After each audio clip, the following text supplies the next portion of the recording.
Природа и мы. Месячник по охране природы проходит в Кобяйском районе. В его программу входят субботники и санитарная чистка территорий. Первыми экологические акции подхватили трудовые коллективы и муниципальные предприятия. С подробностями Татьяна Владимирова. Подлинное экологическое благополучие населения может быть обеспечено на уважительном отношении каждого жителя к среде проживания и на основе постоянной работы различных структур в области охраны окружающей среды.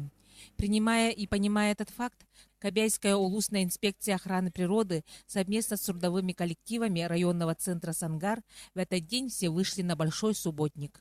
Двухмесячник у нас продолжится до 28 июня, и все муниципальные образования принимают очень активное участие в уборке, санитарной очистке своих территорий.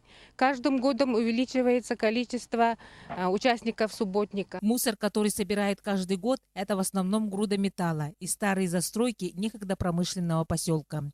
На берегу реки так и остались заброшенные судна, которые когда-то возили уголь, рыбу, продовольственные и тому подобные грузы. Каждый год перед вскрытием льдов реки Лена население собирает здесь мусор. Следующий субботник будет организован уже после ледохода. И вот сегодня в поселке Сангар по очищению берега реки Лена вышли более 70 человек. Выделены грузоподъемные техника нашими крупными предприятиями. Это Сангарская нефтебаза, ГУП ЖКХ. На субботниках не отстают и общественные организации поселка. В рамках года благоустройства члены общественных организаций будут не только выходить на субботники, но и будут работать по облагораживанию детских площадок и улиц. Еще будут работы по микрорайонам поселка Сангар. У нас там уже распределены участки. И мы будем стараться за чистый поселок Сангар.